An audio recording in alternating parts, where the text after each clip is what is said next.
มาซื้อปลาพี่น้องปลาดุกทงไม้อีกชอบอันนี้แม่นน้ำตาลพี่น้องนี่ปลาเจียงจานนูวายของเฮาโอ้ก็ดูไอ้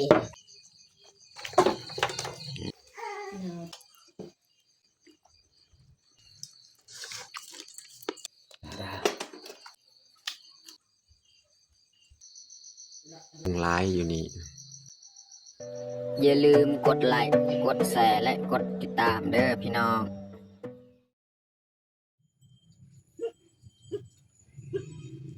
ครับสบายดีแล้วก็สวัสดีเบิร์ดสู่ผู้สู่คนยินดีตอนรับเขาสู่สองบ่าวยืงเนาะแล้วก็ตอนนี้ก็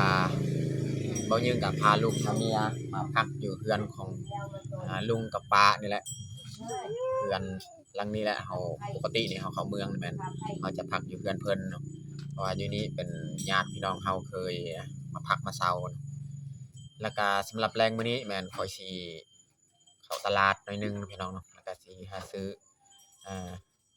อาหารการกินสำหรับแรงมื้อนี้เนาะแต่ว่าบ่ฮู้ว่าเฮาสิได้หยังเราไปเบิ่งแถวตลาดหั่นว่ามีหยังแล้วเฮากลับจากหั้นแล้วก็มาเฮ็ดอาหารแรงเลยเนาะโอเค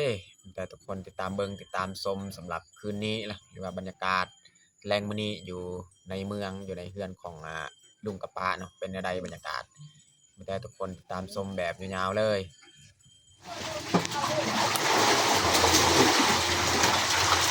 มาซื้อปลาพี่น้องปลาดุกนี่เอาโลนึงพี่น้องสิมาเฮ็ดอาหารแรงมื้อนี้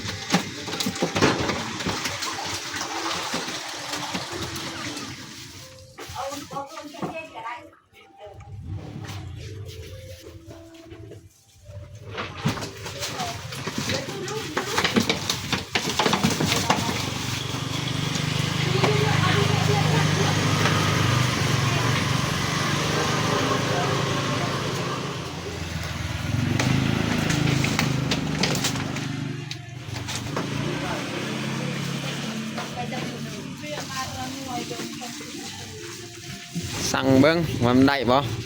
โลนึงไก่เหรออยู่ตรงที่เอาสิ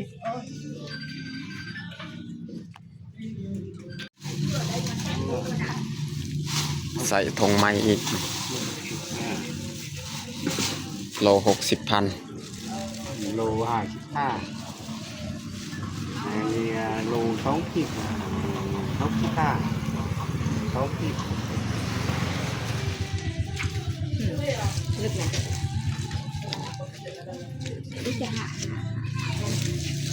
นั่งเอาตัวนั่งเอาตัวโม่ตรงกลางโม่ซื้อน้ำมะพร้าวให้ลุงกับป้านี่สองปองพี่น้อง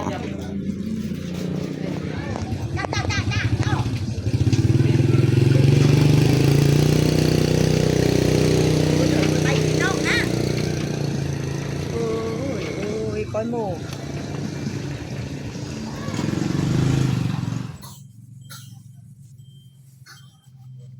ตอนนี้ก็เรียบร้อยนี่คืออาหารแรงมื้อนี้เนาะ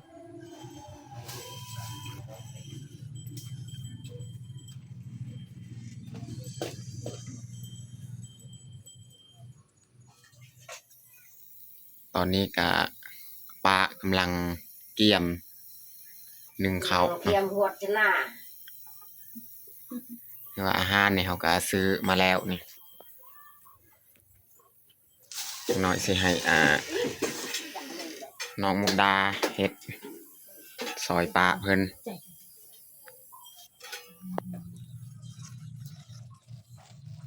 อันนี้แม่นน้ำตาลพี่น้องนี่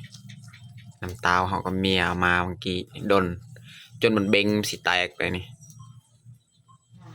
เขาจะเปิดหรือว่าไข่ทีละน้อยเนาะให้น้ำมันล่มให้ล่มมันออกเนาะนี่บีบนี่แข็งเป็นแข็งเลยพี่น้องมีลมกลัวเบี้ยกลัวยังเนาะน้ำตาลนี่เอามาฝากให้ลุงนี่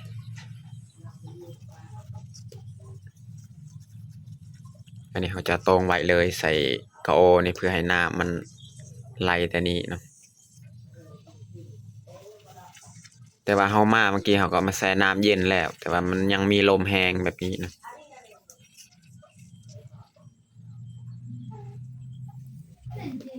นี่ป้ากำลังนึ่งข้าวเลยหลังจากป้านึ่งแล้วจักหน่อยก็สิให้เมียมาเฮ็ดซอยนำนี่อาหารที่เราซื้อมานี่ปลาดุก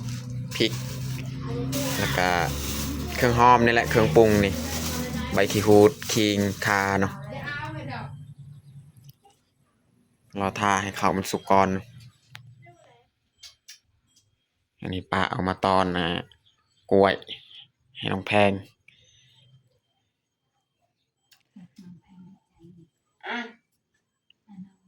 đúng không ta tem mà mạ gì กินกล้วยพี่น้อง sọt กล้วยหอม chặt hạt ở đây này là hay nhưng việc lo u cả hay có giọt tiền chưa u nó có xong say mình là cái em đi bùn đang khắp bùn mà đô bự đi phải đục cái tặc cả chả nơi nạp cô cái chiên chả đang ăn phèn ข้าวของเฮาก็ใกล้จะสุกแล้วสำหรับอาหารแรงมื้อนี้แม่นอันนี้แหละป้าว่าสิเฮ็ดนี่นูวายนี่ผักลาบเอาตามสูตรป้าเพิ่นเคยเฮ็ดกินนะลาบนูวายส่วนปลาดุกนี่ก็มีแต่ว่าลุงบ่กินเนาะปลาดุกนี่เพราะว่าลุงนี่กินยา mương ลุงนี่กินยากันเลยบ่กินปลาดุกปลาดุกหรือว่าไก่พันธุ์นี่ยังเนาะหมูพันธุ์นี่บ่กินเลยเนาะลุงนี่ก็เลยโจะไว้ปลาดุกนี่แล้วป้าสิเฮ็ดลาบหนูวายจักหน่อยเนาะหลังจากสวยเขาแล้วนี่กระดงกระบักใหญ่ๆนี่พี่น้องนะ đồ nói này ngày nọ cho em là bây giờ nó nọ cho em cũng đang ấy nọ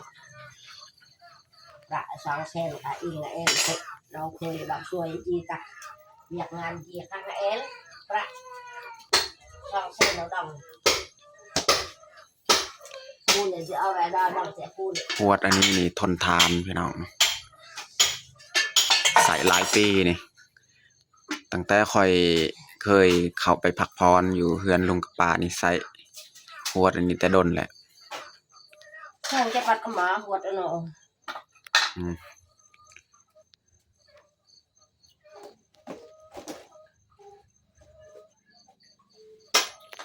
นี่ทั้งนี้เนี่ยเขาซ่อนใยมักบวบนี่กันให้บ่ให้เข่าของเขามันหล่นลงเนาะโอ้ khẩu on này. hai chả เข่าไฮพี่น้อง khẩu sư sư thì เขาไปซื้อซื้อแต่บ้านโลสมัน ลูกเคยซื้อลูกเคยสอนอยู่บ้านลอยซื้อมาส่ง ลายโพดในป่ามาเขานี่จังน้อยก็กินบ่เบิดนี่ แม่นป้ามาดูมา ลุงมาป่า กินบ่หมด บ่หมดก็เอาไว้มื้ออื่นเช้าอุ่นใหม่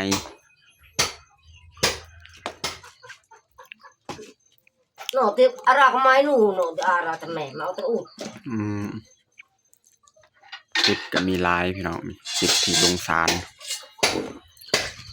นี่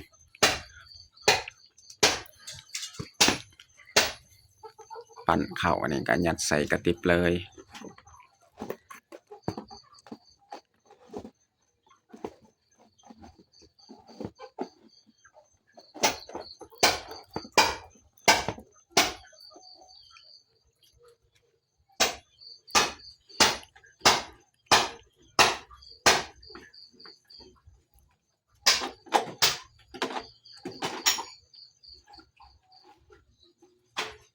กินจ่าจะบัดหนัก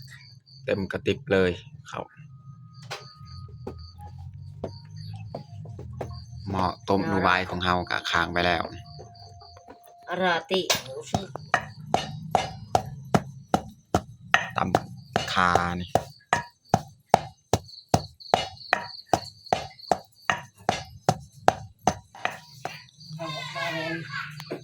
ป้าจัดการเองเลยอาหารแรงมื้อนี้เพราะว่าเมียก็คาลูกสาวก็เลยบ่ได้มาซอยเฮ็ดน้ำปลา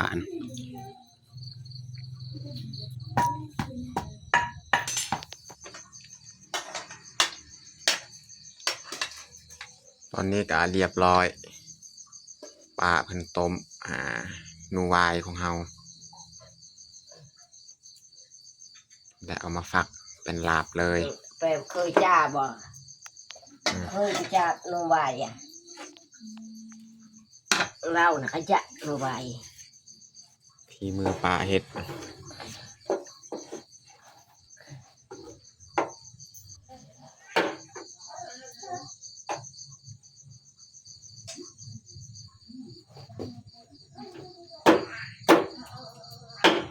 โนวายที่ทำหักอาหารจอมที่เดือดละลิทำงานให้บ้านดบไอ้ดบ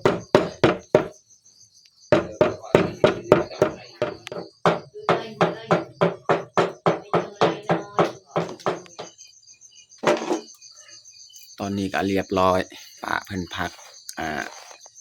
สีนูของเฮาเตรียมเครื่องปรุงมานี่เครื่องปรุงก็เรียบร้อยนี่พริกผงตัวหอมเปรย์หอมบัว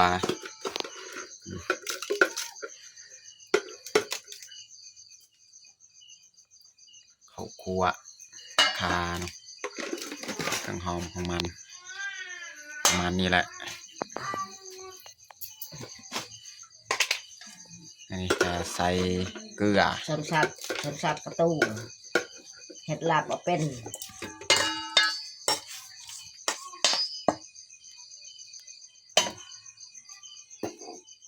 ใส่พริก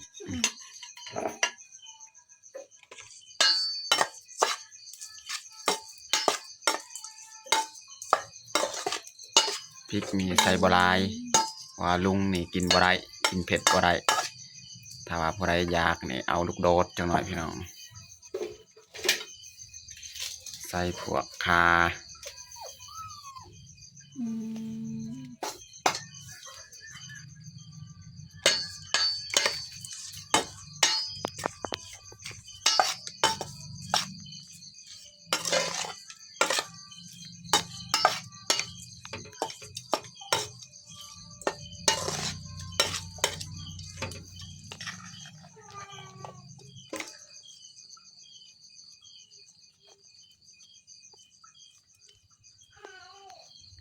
ไอ้ ข้าวคั่วอันใส่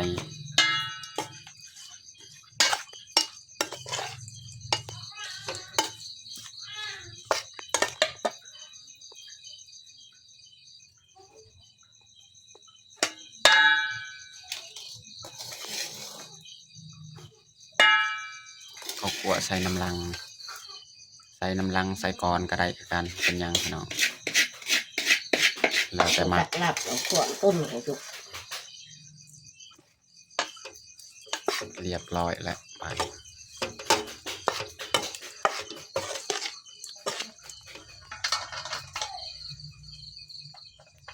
ส่วนอันนี้แม่นน้ำซุปป้าเพิ่นเทใส่ถ้วยเลยเนาะ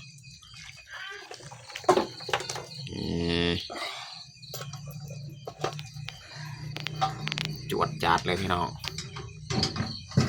นี่มีลูกโดดนะพี่น้องเนาะตัวผู้นี่ส่วนตัวนี้ตัวผู้นี่แม่นป้าต้มเพราะว่าลุงเพิ่นบ่กินดิบเพราะว่าผักบ่ว่าซีดอีหยังนี่กินสุกเบิด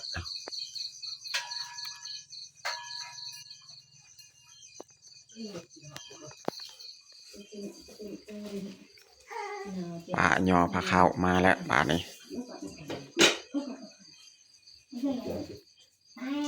เตรียมรับประทานอาหารบัดนี้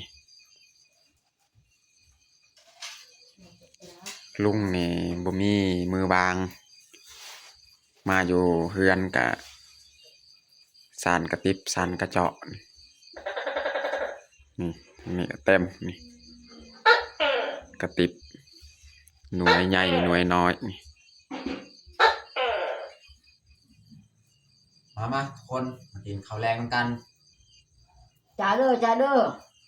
ปากะเบาภาษาเฮาเอิ้นภาษาเฮา จับเอ้ยจ้ากินหน้า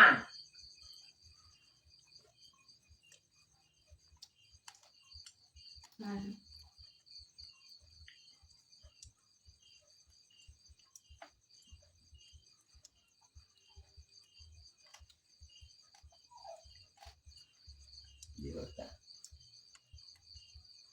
อัน ไม่ต้องเอาลูกดอกกันก่อน ว่าเขากล้าหรอกทุก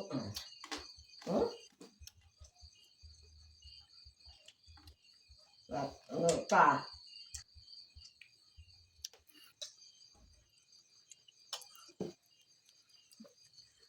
นะ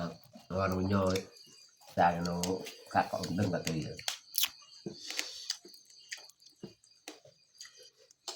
ก้อยหนูพี่น้อง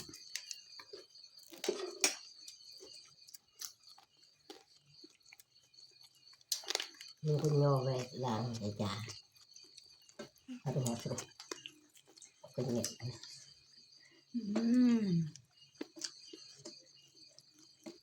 giờ đọc cái chồng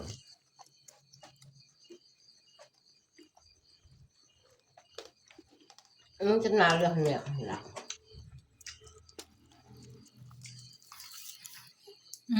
cái ngon tầm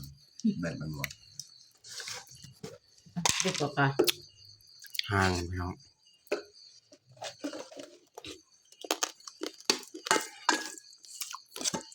พวกเป็นแปรตั้ง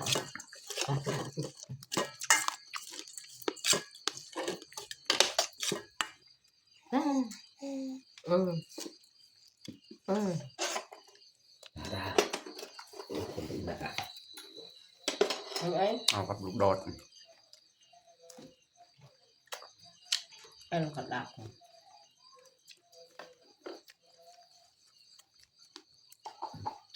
ตัวผู้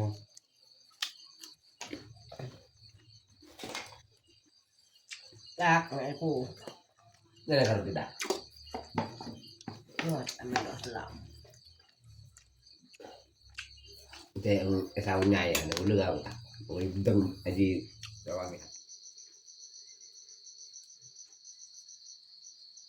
อันนี้เขากาสีตั้งมุมให้เรา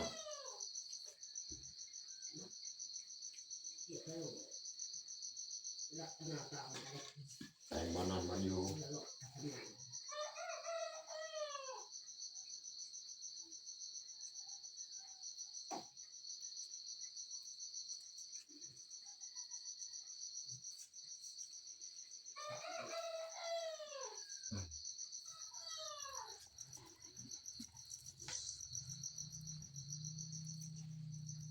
ยุงร้ายอยู่นี่น้องแพงหนีนอนแล้ว